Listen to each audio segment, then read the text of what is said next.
This show is all about interviewing interesting people. As you guys know, I love to learn. And because it is Valentine's Day week, I thought the perfect guests would be Grandma Gail and her granddaughter, Kim Merstein. They are the dynamic duo behind the Excuse My Grandma podcast. They talk about all things dating. They talk about fashion. Yeah, they do talk about sex as well. But they have a huge social media following. They have millions of views on TikTok, on Instagram, they're on Apple, they're on Spotify, and Grandma Gail and Kim, they join me now to talk more about what they have been up to and kind of really also what they have built in a short amount of time. Ladies, thank you for joining me.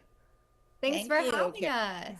So Kim, just for folks who don't know about you, tell me about how this started. Yeah, so I was born and raised in New York City, and after graduating college, I was working in news, doing something not too similar than what you're doing. And we went remote during the pandemic, so I decided to leave New York and be with my grandparents in Palm Beach, where things were a little bit more relaxed. And I was going on lots of dates, and my grandma was pretty blown away because she was like, "Where are you meeting these guys?" And I explained dating apps and all of these new terms of today, like ghosting and sliding into the DMs. And we realized all of the generational differences of dating from the 50s and 60s, which was the last time grandma was single, to today. So we decided to start our podcast together to kind of talk about those differences, get some of Grandma Gail's wisdom, and in turn, she could learn a little bit of what was going on in my life. And then we started on social media soon after that. And like in the beginning stages of the podcast, what did it look like? I mean, were you just, what did the microphone look like? What did the setup look like? Because mics. Honestly, sometimes we still do it from home, but we really have graduated to a big girl studio. Both in New York City, we have a spot, and then here in Florida, we have a whole team with editors and videographers. But I still have all the skills from our early days. I think you do it better than everybody, actually. I always look better when Kim takes the photos. Well, we just got our mics off Amazon, got a sound mixer, and we kind of sat at my grandma's desk in this apartment and did the podcast. And it's graduated since then, but our relationship is still the same. Yeah. And you guys have always had a close relationship, right? I mean, especially in New York, that's kind of where you've always had a close relationship. Yeah, we lived across the street from each other. So she lived on one side of the street. My mother, her great grandmother, lived on the other, and then I lived across the street. So we were all generations. There were 3 generations that really were together all the time. Wow. 4 generations. So 4 generations, excuse me. Wait, wow. Why is it 4? Grandma. Oh, yeah, you're right. 4 generations. You're right. And we used to walk that baby carriage all the time up and down, and then went to her little school plays, all of us. And so we saw each other an awful lot. Yeah. Which was well, you clearly have a special relationship, and it certainly has blossomed into what you have now. Kim, is this your full-time job? Yeah, I've been doing it full-time for about 4 years now. We just had our 4-year anniversary, so I guess really 3 years.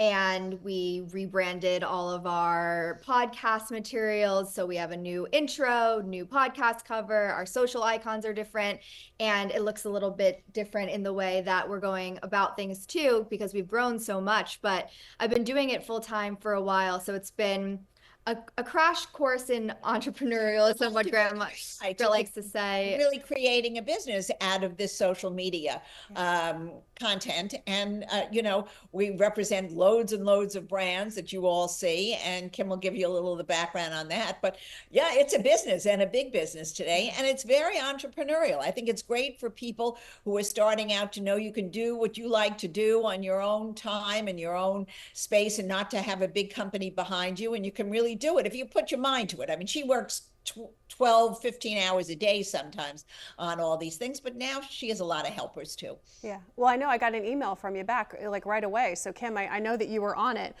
You know what's so funny? So it was a couple years ago that I started following you, and it was a video that Kim, you were joking with Grandma Gail, and it was basically you put on this gag outfit, and it was a horrible, inappropriate outfit that you were going to wear to a Christmas party. and you looked, I mean, you just shocked Grandma Gail, and you filmed it, you recorded it.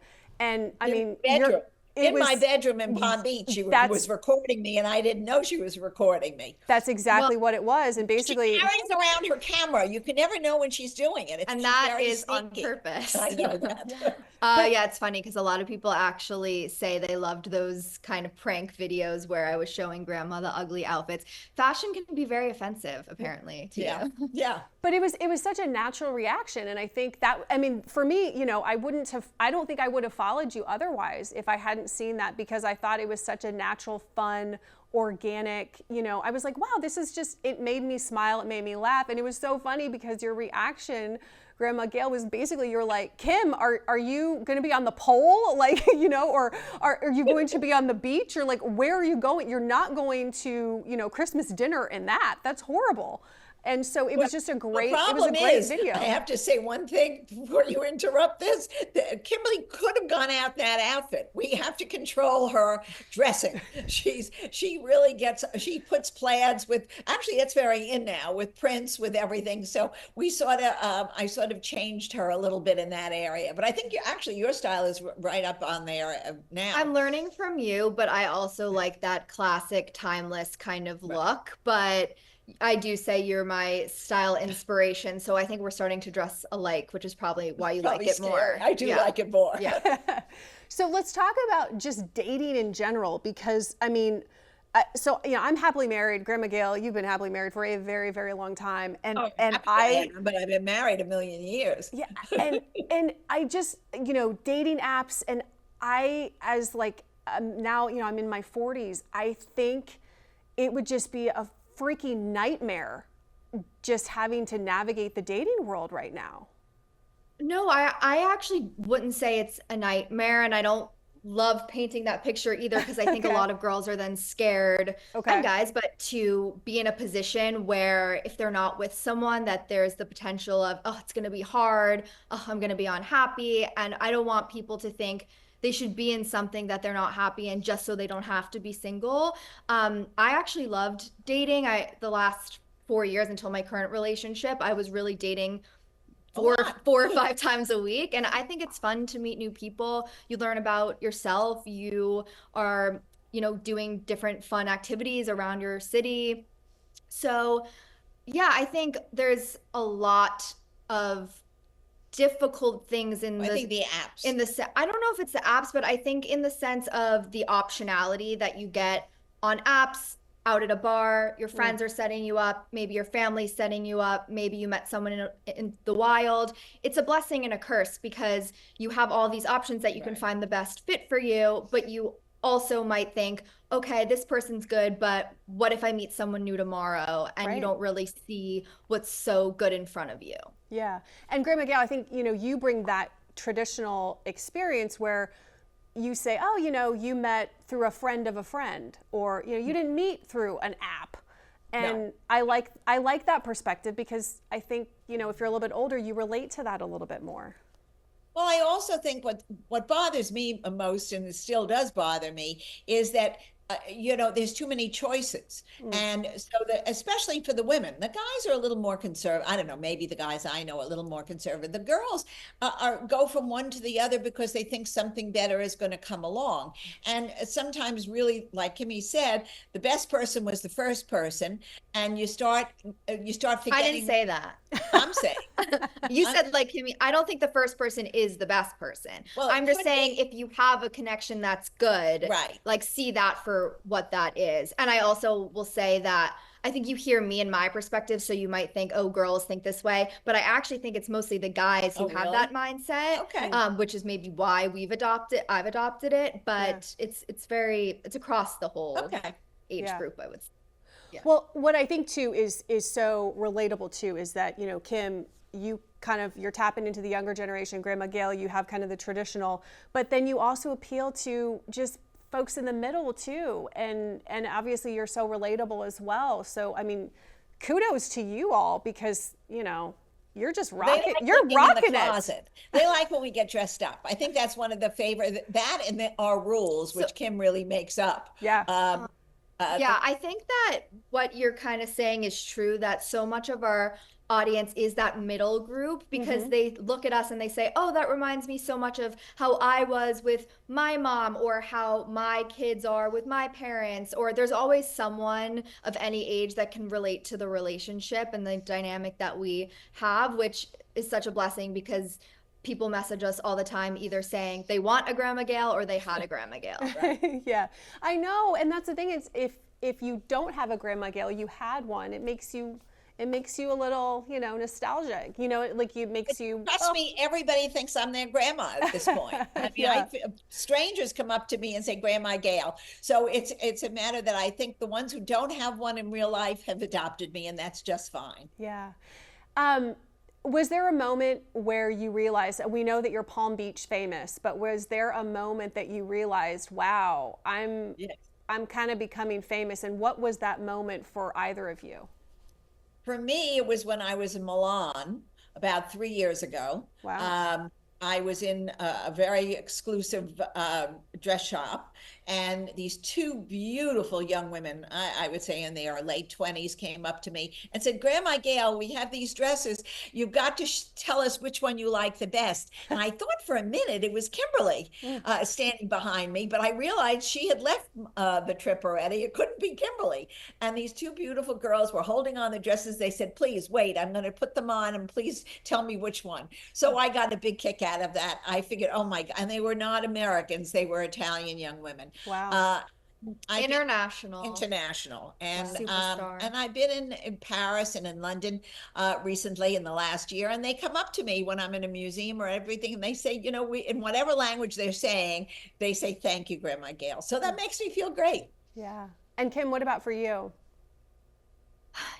I'm one of those people who will feel like I haven't made it yet, but then also I can respect what we've created together so far. And I think it is really what I touched on, of being able to touch this community of people, and we get all of these private messages, but also I think anywhere I go, walking around in New York City, having people of all ages come up to me and or scream hi from across the street, Right. you kind of feel like you're not alone, which is a really nice feeling, because especially when I at least have a little bit, when I'm nervous when I go into new situations, but if I go to a party and I know nobody there, I feel like I will know someone, because people then just come up to you and start talking, which is a really nice thing.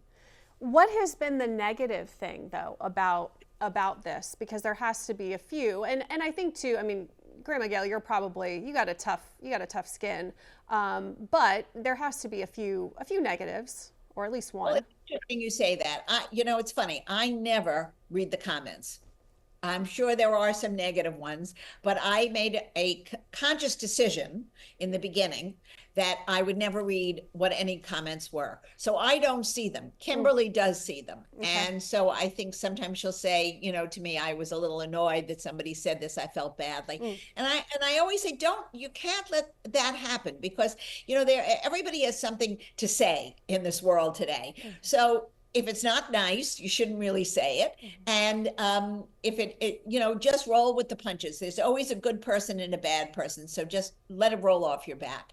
But I do not look at the comments, so I don't have that feeling. The only time I really felt badly was after October 7th, when some of our viewers made unnecessary comments.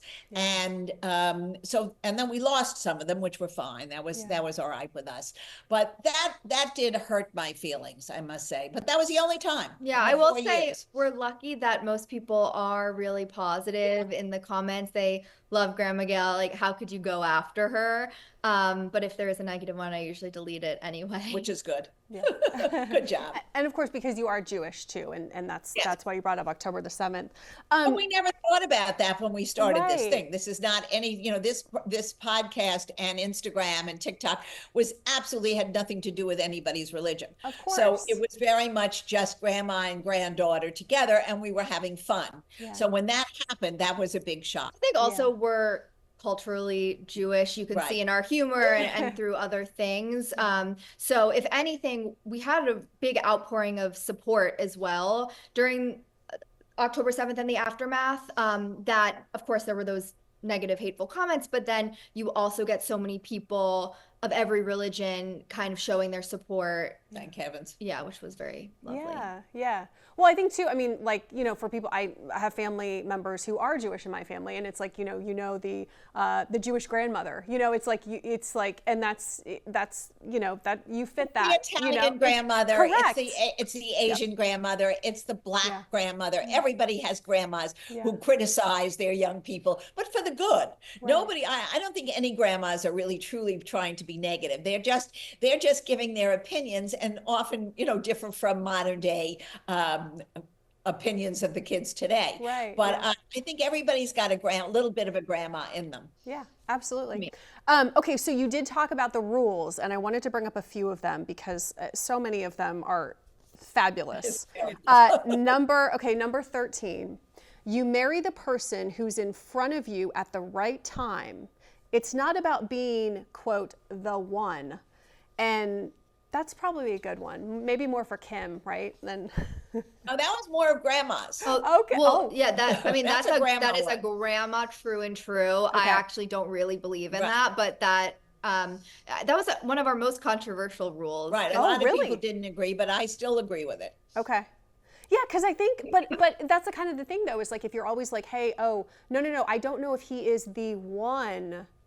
You might I'm not always think the one you'll is. never know. I really haven't figured that out in modern day time. To me, it's the Yeah. one at the particular time that you're with and you're happy with. But Right. it could be taken from, you know, there could never be the one because you're still looking for the one. I also think I also do videos by myself, sometimes Right. doing my makeup, kind of explaining grandma's rule. Yeah. And I think what that one really was about was if you're not in the time in your life or the headspace to want to be in a relationship, even if it's the most fantastic person in front of you, you're not really going to see it. You have to feel like you're ready and open, and all the stars kind of have to align. And if they are aligned, then whoever you're dating, if it's Will be the one. will be the one. Yeah, totally. Okay, number 30. A good partner is like good Wi-Fi, strong, reliable, and doesn't disappear when you need them. That's a good one. That's, Yeah. I Yeah. mean, you can't just you They're can't all disagree with very that. good. I want Kimmy to write a book on the rules. That's You the should. next project, if she ever has time. You should. You should. Well, I think anyone would sign you up for a book deal, Kim. Okay, number 43. If you have to convince yourself that he's not ugly, let him go. And you could do that for him or her. It doesn't matter. Either partner. If you have to convince yourself that he or she is not ugly, let them go. Of course, you need that initial attraction. Maybe it's not, I want to rip their clothes off, but maybe it's, okay, I think this person's cute, or you're interested in them to see them again. Whatever it is, I think you have to be attracted. And I always say to Kimmy, give yourself 3 dates at least before you say he's no good. Mm-hmm. You know, unless he's a serial killer. I think you need to give somebody a couple of times, because very often the first and second date, and even sometimes the third, people are just beginning to open up a little bit. And your personality can make you way more attractive. Yes, exactly. Right. I don't think it's not actually facial looks. It's more of an inner look. Totally. Yeah. Okay, number 47. Date the person, not their potential. Yes. I Right. think this That's one. where we disagree.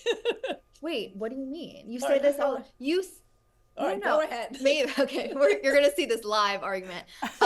No, I think we do agree. I would think on this one of, if I was dating someone with a ton of red flags and I said, but maybe one day they're Right. gonna settle down, or maybe one day they're gonna prioritize me, you would say, don't date them for this daydream idea of them. That I definitely agree. Date But- them for who they are today in this moment. But I didn't think that was really what the quote was about. I thought it was That more is. financial. No. Oh, all right. So then I agree with you. Okay. Yeah. So you were thinking financial if they, you know. If they can't afford you, you better run away. Right. Yeah, exactly. Something else that I like too about the two of you is when you, Grandma Gail, are interpreting texts, you know, text messages. And, Yes. you know, like especially the drunk text messages, because they're great. Or how do you respond to a drunk text message? And Grandma Gail has great responses. And usually they're, you know, don't respond, you know, move on, you know, don't allow them to come over right now. This is not the time.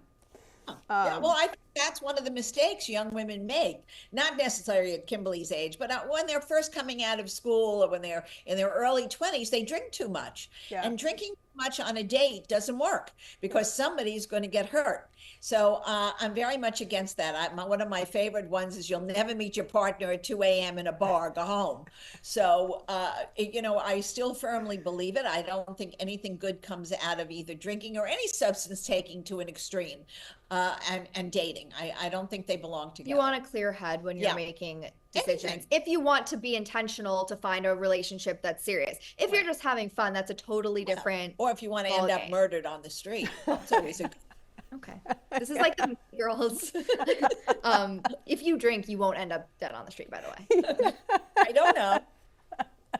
But I mean, said like a true grandma.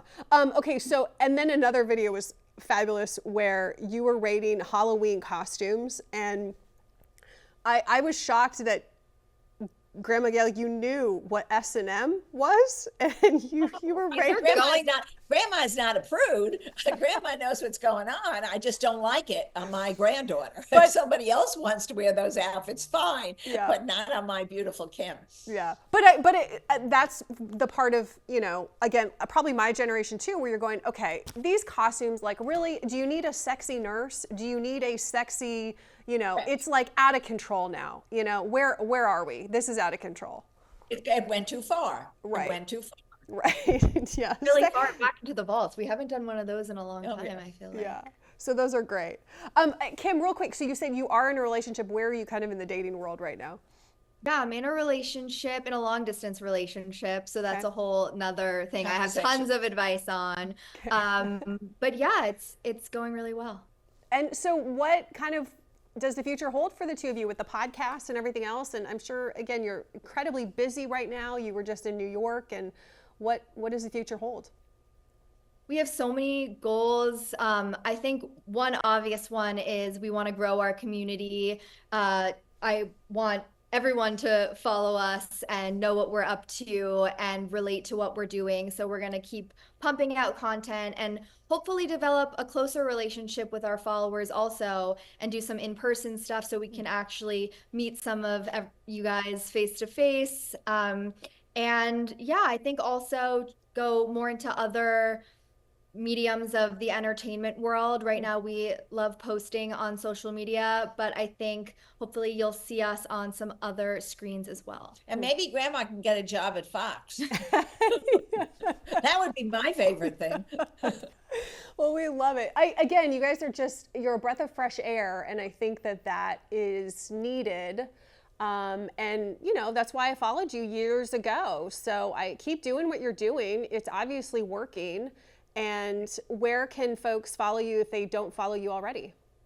Thank you. You can follow us on social media, on TikTok, Instagram, YouTube, Snap, Pinterest, where Excuse My Grandma. My personal is Kim Merstein. And you can listen to our podcast wherever you get your podcasts, Spotify, Apple, or our full episodes you can also watch on YouTube. Okay. All right. Grandma Gail and Kim, thank you so much for joining me. I really appreciate your time. Thank you so much. Thank you for having us. Have a wonderful day. Cheers to your future success. We appreciate it. Thank you. Thanks for watching this episode of The Curious Bee with Ellen McNamara on Fox Local.